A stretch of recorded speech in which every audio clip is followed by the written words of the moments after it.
dozen? Dozens. And then four individuals today. So dozens plus four. Try dozens that plus math. four, so it could be 28. It's dozens, and I can't get any more specific than that. So Matt, while this is one of the most significant actions by the administration, I'm wondering, a lot of people point out that many of these settlers do have U.S. citizenship. So I wonder what tools, if any, does the United States have if it wants to take action against these settlers with U.S. citizenship? So I would say that the first responsibility here for policing destabilizing actions, for policing violence in the West Bank, is with the government of Israel. And the government of Israel that is on the ground, that we have been very clear needs to do more to arrest extremist settlers engaged in violence and prosecute extremist settlers engaged in violence. And that we have made that clear to them. We have seen them take some additional steps since we began these interventions, both the Secretary in his trips to the region and the President in his various phone calls with Prime Minister Netanyahu. That's the first line of responsibilities with the Israeli government, and we continue to hope that they will do more. But then we are willing, and as we've shown through our actions, both with the visa bans and the actions we take today, committed to taking further actions within our ability to police settler violence, extremist settler violence, and will continue to take additional steps as necessary, but I don't have anything else to preview. And when you say we're willing to take further action, do you mean against Israeli settlers with dual citizenship or just U.S.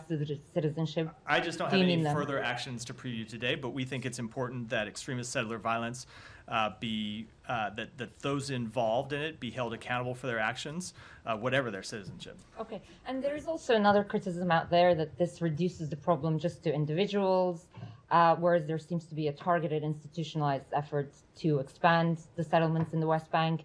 You guys have been raising this issue with the Israelis for a while. But I mean, how do you go about solving that problem, really? Because I mean, and again, attached to that, I want to ask, what exact answer is the Secretary and U.S. officials in this building are getting from Israeli government when they raise this issue? Because it's clear that you don't seem to be satisfied with the actions that they're taking. So without betraying too much of our private diplomatic conversations, I will say we have had some very frank conversations with them about extremist settler violence. And that includes some very detailed conversations where we have presented cases to the Israeli government, cases of settler violence where we have seen reports and where we have seen documented settler violence and asked them to take action. And we have seen them take some action. And so we've engaged in a back and forth with them, both at the Secretary's level and through our embassy. What we have seen, and I should say, we have seen since those interventions over the past month, 6 weeks, 2 months, we have seen the level of extremist settler violence come down somewhat. Not come down enough. We want to see more. But the interventions that we've made have, we believe, made a difference. But we want to see it continue to come down, which is why we have taken the actions today. With respect to your questions about settlements, we have made clear that we think the expansion of settlements in the West Bank undermine peace, undermine stability, threaten the ultimate establishment of a independent Palestinian state, make it more difficult, and so we will continue to engage with the Israeli government on that matter as well.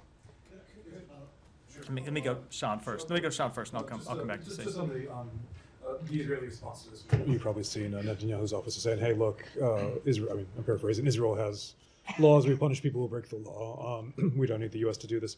Is there a response to that? I mean, why haven't they done it then? Is there? Do you think that's a valid argument? So they do have laws against violence, obviously, and we have seen them, as I said, take some steps to rein in settler violence, but we don't think those steps have been sufficient, which is why you've seen us take a series of actions starting in December and continuing with the President's executive order and the sanctions we imposed today.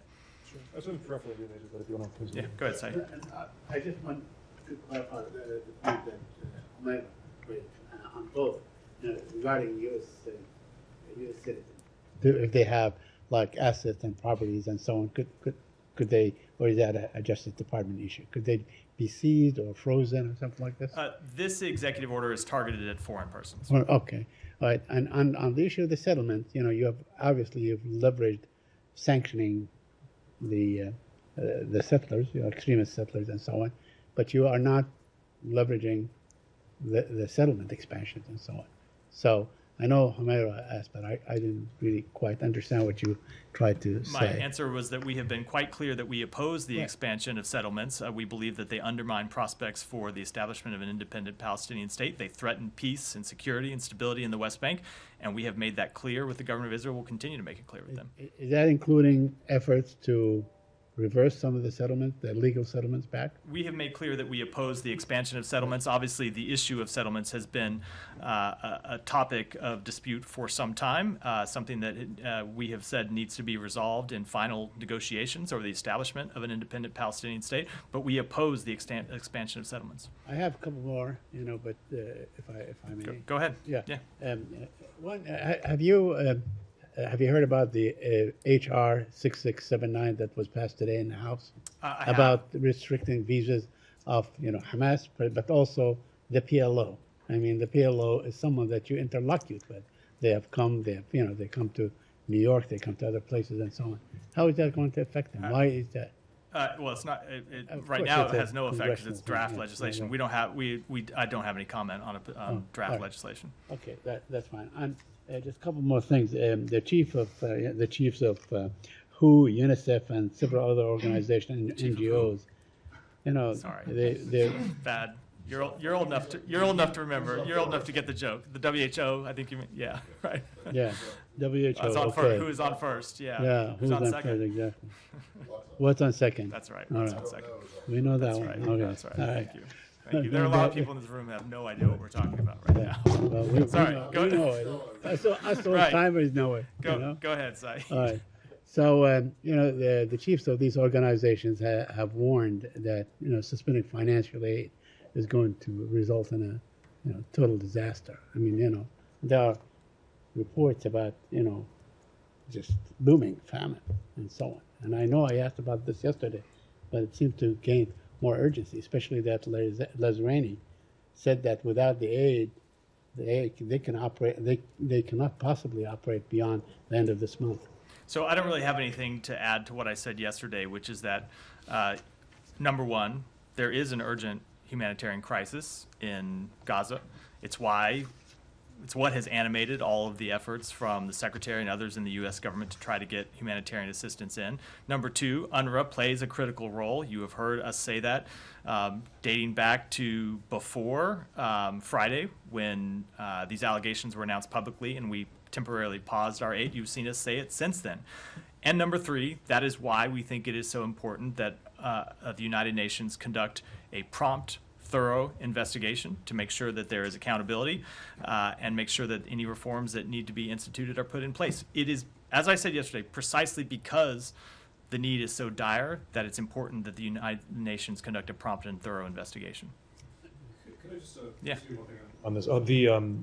Related to the conflict, the Qataris today are saying that they had, I think the phrase they use is initial positive confirmation from Hamas about the proposal that CIA Chief Burns has been involved in regarding a temporary truce for the hostage release. Do you have any latest assessment about where things are going and whether there's any more optimism about this? I just don't think I should offer either an assessment from this podium or a kind of detailed play-by-play of the back and forth, other than to say that, as you heard the Secretary say earlier this week, we think the proposal that was on the table was a strong, constructive one, and for now, I should leave it at that. Maybe not a detailed play-by-play, but a general play-by-play. How about Have there been calls neither or a anything? detailed nor a general play-by-play? I don't think would be helpful for me to offer from here.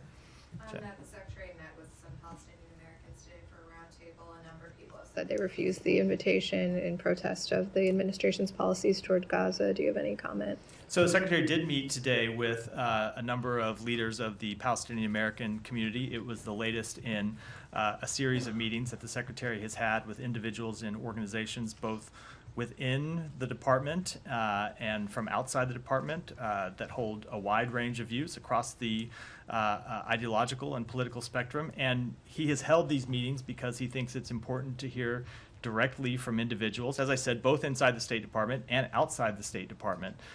He finds that process to be constructive. It informs his thinking. It helps him, he believes, shape policy in the best way possible, and he'll continue to hold such meetings.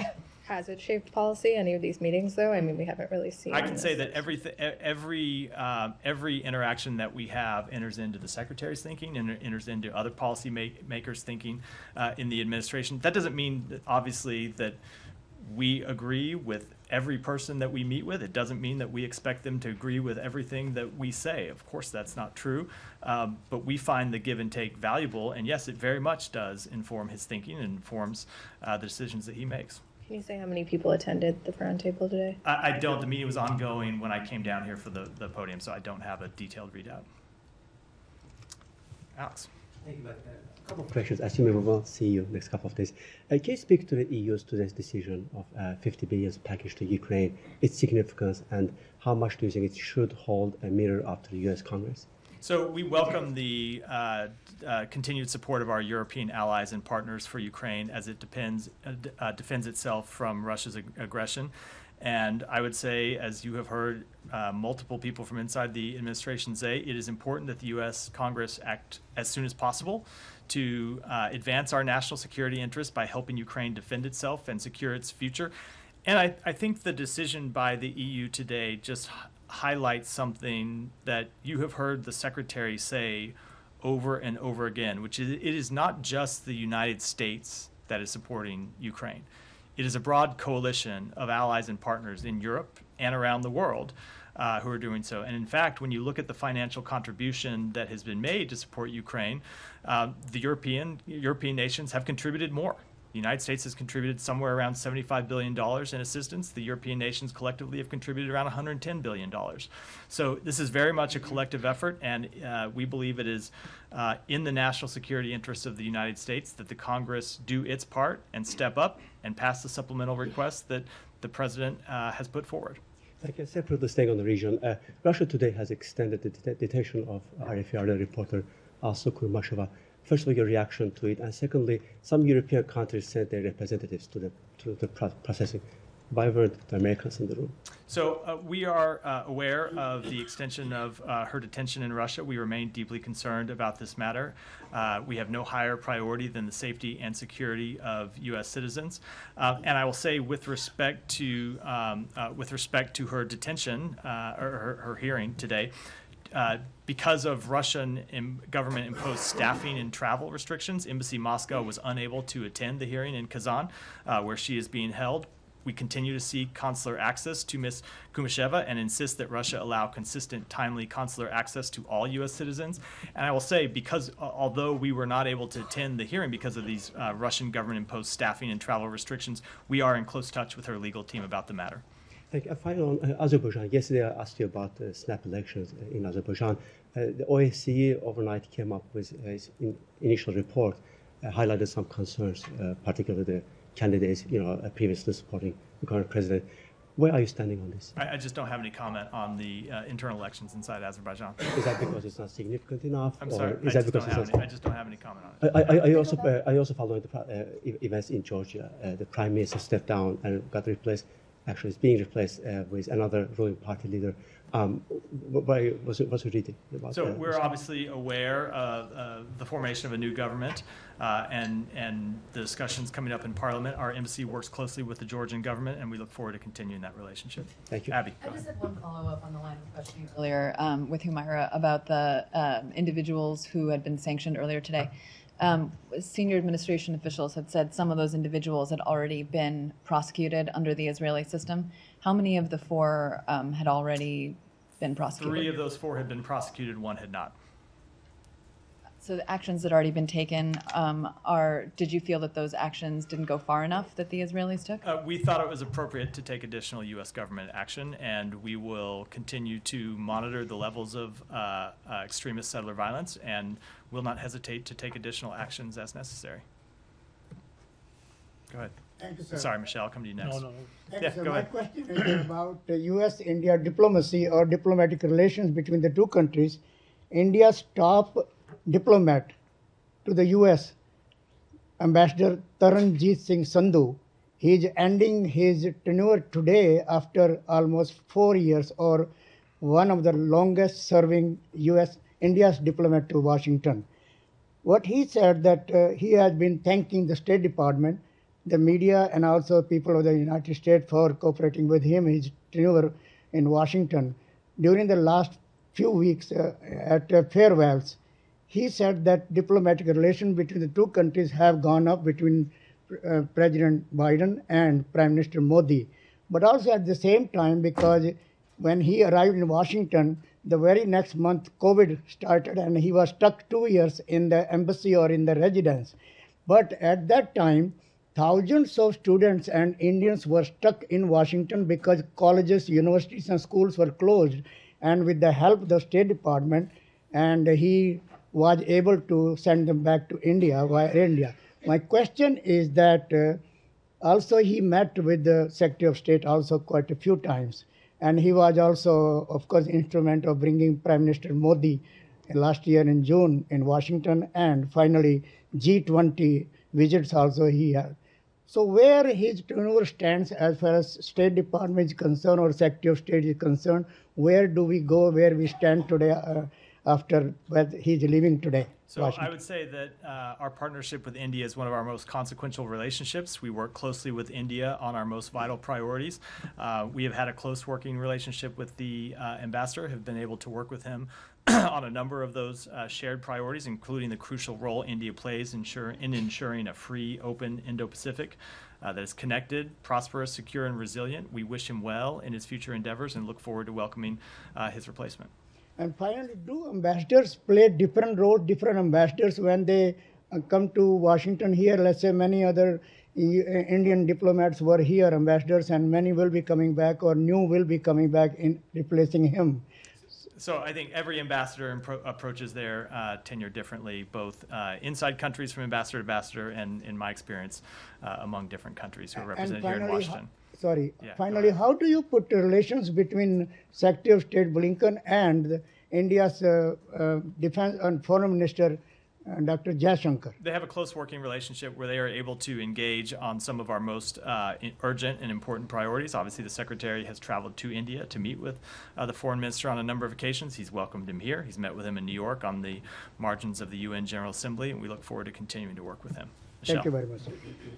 Mali military authority has ended a 2015 peace deal with the Tuareg separatist rebels due to other signatories not sticking to their commitments and hostile acts by chief mediator Algeria, as they said. Do you have any comment on that? So we regret the transition government's withdrawal from the Algiers Accord, which, if fully implemented, would have provided more stability for all Malians and the whole region. We remain concerned by the resumption of hostilities and the risk of returning to civil war among the signatory armed groups to the Algiers Accord and the transition government, including its Wagner Group partners. And Algerian media points finger to or at Morocco for Mali's withdrawal from the peace agreement. Do you think that Morocco played any role in this regard? I wouldn't want to comment on that other than to say that we do believe that the withdrawal from the accord was unfortunate, and we regret that the transition government made that decision. And no role that Morocco has played? I don't have any comment on that. Thanks. Can we say Africa? Sure, yeah. Kenya, I know the meeting, I believe, is this afternoon, hasn't started yet, but the Secretary meeting the Kenya's top diplomat, but Haiti, obviously, I know there's a statement that was issued over the weekend, but is the U.S. still hopeful that Kenya could lead this mission in Haiti, or is there a look now for a plan B? It's been well over a year since the U.S. started talking about this. We are still hopeful. Obviously, we saw the decision by the Kenyan Supreme Court last week. We noted that the executive branch in Kenya declared that they would appeal that ruling. We will be watching that matter closely. We do think that the multinational force is important to go forward as soon as possible. We continue to work with international partners, both Kenya and other international partners, about funding for that multinational police force, and want to see it implemented as soon as possible. Go ahead. Start over here. The UN Secretary General Guterres today warned that the humanitarian system in Gaza is collapsing, saying that everyone is hungry and 1.7 million have been displaced. Do you have anything on that? Any updates on your efforts to address the humanitarian situation and hunger in Gaza? So we continue to work to try to increase the flow of humanitarian assistance in, and I think one of the ways I would address that is, so we have seen a number of problems, right, with delivering humanitarian assistance to actually not just into Gaza, but to the people in Gaza. And chief among those problems is not just the ability to get aid into Gaza, but then to actually deliver it to the people who need it inside Gaza because of the intense nature of fighting in an ongoing conflict. So what we saw during the last humanitarian pause, the one that was implemented in late November, was a surge in humanitarian assistance into Gaza and an increase in the distribution of that humanitarian assistance once it got inside Gaza, for the reasons I just articulated. So one of the reasons we think another another pause would be so important is not just to secure the release of the hostages who are still being held by Hamas, but also because it would enable the sustained increase in distribution of humanitarian assistance. So I think what we would say that, we have pursued this pause intensively. We have made clear it's a priority of the United States. Other countries in the region have made clear it's a priority for all of these same reasons. And we are hopeful that, and it's why we hope that Hamas, which continues to hold hostages and continues to hide behind human shields and continues to take activities that makes it so difficult to get humanitarian assistance into Gaza, we hope that they will agree to a pause. And do you have any updates on the possibility of another pause in Gaza? I don't. As I said earlier to I think it was Sean's question, I just don't think it's productive for me to give a play-by-play about what are intense private negotiations from here. Yeah, go ahead. Thank you, Matt.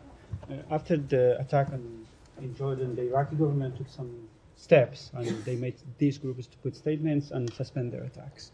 So as they are seeking to retaliate and responding, these groups, especially KH in Iraq, have you get engaged with the Iraqi government? Have you notified the Iraqi government that you are responding these groups who were responsible for the attack in Jordan? So I'm not going to speak to any one particular communication with the government of Iraq, but we have made clear to the government of Iraq for months, going well back, well before this attack over the weekend, that we wanted to see the government of Iraq do more to police attacks on our forces, to hold accountable those responsible for attacks on our forces, and that we would not hesitate to take action to defend ourselves. And that continues to be our message to the government of Iraq. It was our message before the horrific attacks of last weekend. It will continue to be our message. Yeah, for the last attacks, the Iraqi government put statements and they condemned your attacks on the militia groups inside Iraq. And so they said this is a violation to the Iraqi sovereignty. As you have a good relations with the Iraqi government, is there any concern that if you do another attack in Iraqi land, or that will make the Iraqi government upset of you and something like that?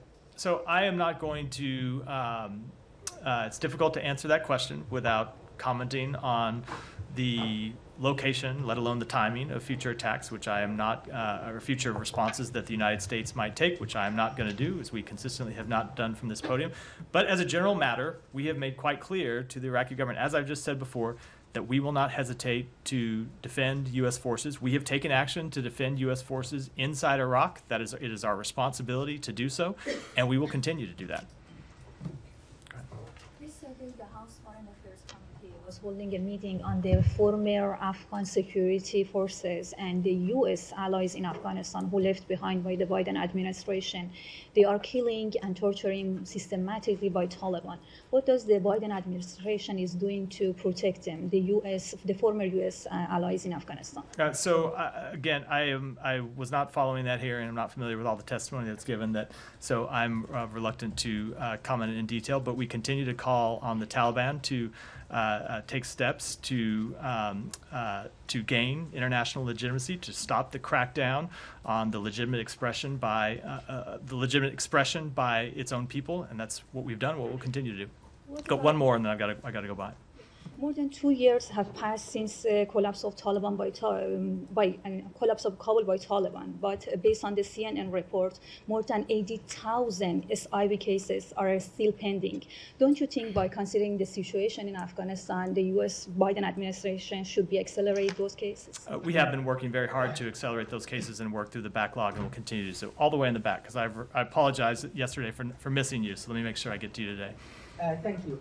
I have three quick questions. The first one I related didn't to say you get three questions. one for today and one for today, Fair two enough. for I yesterday. did miss you yesterday. Yeah. Okay. The first question is like related Russia and Ukraine. President Putin suggested creating a buffer zone, demilitarized like buffer zone between Russia and Ukraine. Do you support this idea or not? And this is the first question. If you support a buffer zone demilitarized between Russia and Ukraine. So I'm struggling to understand how a demilitarized zone between Russia and Ukraine would be implemented when Russian forces are currently inside Ukraine. Kind of tough to have a demilitarized zone when Russian forces continue to operate on the Ukrainian side of the border and President Putin has made clear over and over again that he has not changed his aims to conquer and subjugate Ukraine. So I think if if Russia really wanted to show interest in a demilitarized zone, the thing they could do is start by demilitarizing the parts of Ukraine where there are currently Russian forces. Okay, so second question. Do you accept any rules for China or Russia, and specifically China, in the Palestinian-Israeli conflict? As we saw, like China played rules between Saudi Arabia and Iran. They looked like a peacemaker in the area, like they don't have any criticizing toward the bias. You have a lot of criticizing that you have a bias toward Israel, providing them military aid, supporting their back in the United Nations, etc. So do you accept any rules for China or Russia, like for playing any peacemaking rules between Palestinian and Israeli or not? Last question. Yeah, well, let me do that one first. Let me take them in order. So with respect to China, we have made quite clear, including in direct conversations between the Secretary Blinken and his Chinese counterpart, that we would welcome constructive Chinese engagement in the region, both to urge de-escalation. China has a number of relationships with countries in the region where we think they could use those relationships to a positive end. And if it wanted to play a constructive role in helping resolve the ongoing conflict and ensuring lasting peace and stability, that is very much something we would welcome. As it pertains to Russia, we have not seen Russia really play a stabilizing role in the Middle East. In fact, if you look at Russia's actions in Syria, it has played a destabilizing role. So I think it's very hard to contemplate Russia playing anything of a constructive role in helping to end this conflict. Last question. Yeah, last question. Do you think that it's a tangible goal that you can really destroy Hamas 100%, even as a military militia or as a political party in Palestine? Because now it's like over 3 months, almost 4 months, and according to the Wall Street Journal and many other mainstream medias, Hamas is still strong, like by 70 or 80%. Or we are going to see like Taliban's scenario, like strong statements about terrorist group, blah, blah, blah, and then see you or Israel sitting on the same table in Qatar, sign a deal. So we do believe there are military objectives pertaining to the defeat of Hamas that can be accomplished, and you have seen Israel accomplish some of those objectives. They have taken out a number of Hamas leaders. They have dismantled through their military actions a number of Hamas battalions. There are other objectives that they have not yet met. But just as a strict military, let me finish. Just as a strict military matter, there are objectives that can be met. But, and you have heard the Secretary speak to this, we also have to put forward a better idea. As a political question, to speak directly to the Palestinian people, and that there is a better idea than the terrorism and death and destruction that Hamas offers. And that very much has to be part of what the United States government and other countries in the region and Israel are putting forward. And as you have heard us say, we believe that ultimately the better idea is the establishment of an independent Palestinian state that gives answer to the legitimate aspirations of the Palestinian people. Demilitarized, like independent states? I just don't have any comment on that. Go ahead. Back to the package adopted today by the EU, that was a financial support package. Meanwhile, some lawmakers at the Capitol Hill are pushing to remove at least some of the financial aid from the supplemental. Do you still think this is vital to adopt the economic aid part of the package? And I have another one, somewhat relatedly, maybe. Yeah. Let me just answer that question. We absolutely do think that both the economic and security assistance components of the supplemental request the president made are vital.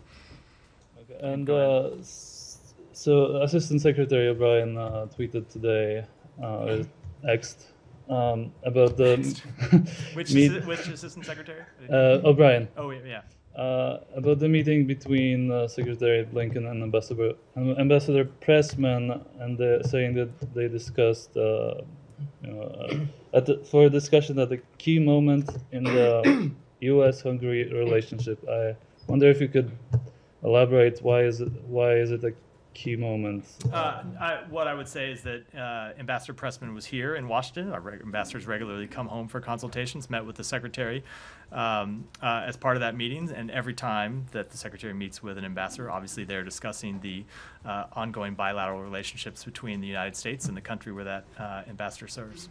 But so there's no any breakthrough or change. I mean, it's key moments. It sounds like. Ryan? Thanks, Matt.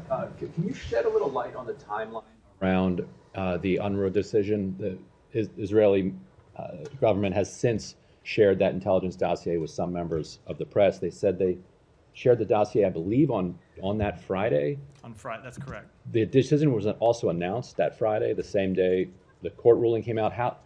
How was how were you able to make such a fast decision? It's a good question. So I think there has been some confusion about this. This matter was not first brought to us by the government of Israel. It was brought to us by UNRWA itself. UNRWA brought this matter to the government of the United States, the State Department, on Wednesday of last week, and said that they were aware of allegations by the government of Israel, and they had conducted their own initial assessment and found those allegations to be credible and were taking disciplinary action against a number of people. So they contacted us on Wednesday. We spent Thursday looking into the matter. We contacted the government of Israel on Thursday, engaged in initial consultations with them. We're continuing to talk with the United Nations. The Secretary spoke to the Secretary General on Thursday.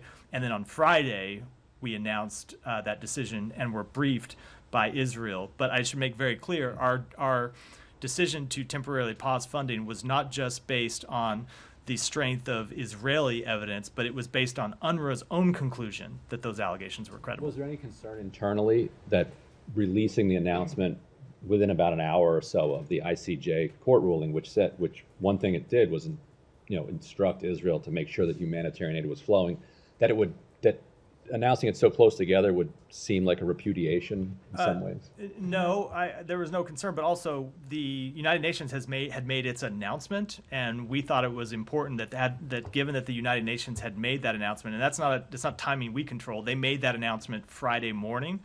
We thought that it was important that we respond as quickly as possible to make clear the position of the United States. It was in no way, in our mind, related to the ICJ decision. Max, just tangentially related to the ICJ, there was a lawsuit that was brought in a California federal court against the President, Secretary, and Secretary of Defense Austin. It was dismissed yesterday by the judge because of on jurisdictional grounds. But in his ruling dismissing the case, he said that there was the ICJ's ruling that there was plausible grounds to believe that the genocide may be being committed was fair. He noted, I don't know if fair is the right word, but that there was at least a case to be made in court. Do you have any comment about this lawsuit and the judge's dismissal? So I don't have any comment on the lawsuit, and one thing that I learned in my time at the Justice Department is that it is unwise to comment on remarks or decisions by federal judges, so I won't do that here, but I will say it remains our conclusion that the allegations of genocide are unfounded.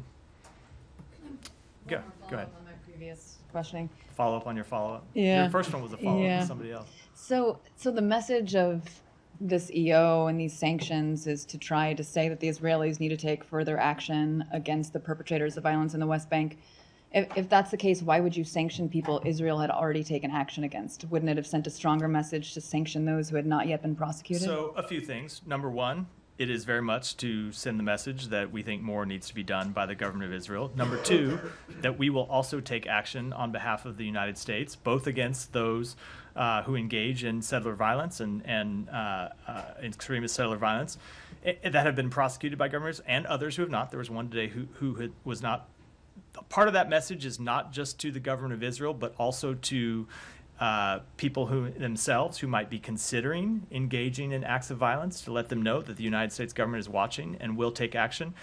And I also think you should not conclude that we are done with our action through our actions today.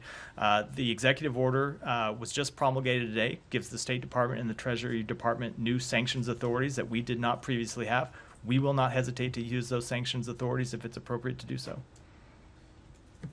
Yeah. Could I go back to something that might be from your Justice Department? This was last week, but I don't think it's been addressed here. Alabama carried an execution last week. It was just criticized by the UN, the UN Human Rights Commissioner, saying this might amount to torture. It's nitrogen gas. He was supposedly trashing on the floor for 4 minutes. I believe the White House commented on it, but in the international aspect, the EU condemned it. The United Nations. Is there a response that the State Department has? I realize the State Department isn't carrying out executions. I think as that's a domestic matter, I will absolutely defer to the White House in their comment on it. Go ahead. Thank you so much, Matt. I have only one question. As I found on your last press note on Bangladesh, the United States is interested in working with Bangladesh in various security areas. These areas include counterterrorism, border security, cyber security, maritime security, and regional stability. How is it possible to work in a larger context with the new government in Bangladesh without welcoming the Prime Minister? So I would say that we have relationships of this sort all around the world. We expressed our concerns about the Bangladeshi election. We've expressed our concerns about crackdowns in Bangladesh, but that doesn't mean that we don't have the responsibility to work with the government, both on areas where we have concern and also areas where we believe we can cooperate on shared priorities. Can I ask about Myanmar? Sure. You know that in Myanmar now, the junta and the other party, this is a war zone, and more Rohingyas about to enter to Bangladesh, and also some military personnel with helicopters. Do you have any comments on the situation, Graham? On that, with respect to that specific question, let me take it back, and then I'm going to go to the back of the room, and then we'll wrap for today. Thank you, Mike. Now, earlier today, we saw the readout about, the certification notifying Congress of the possible drone deal between the U.S. and India. Can you sketch out the timeline, or the next steps, and how important this deal would be? I cannot give you a timeline. This was the initial step today, notifying Congress. The exact timeline of the delivery is something that we will explore with the government of India over the coming months. I will say, with respect to the deal itself, the $3.99, almost $4 billion sale of 31 MQ-9B Sky Guardian aircraft will provide India with an enhanced maritime security and maritime domain awareness capability. It offers India outright ownership and a 16-fold increase in the number of aircraft as compared to their current lease of 2 MQ-9A aircraft. And with that, we'll wrap for today. Thanks, everyone.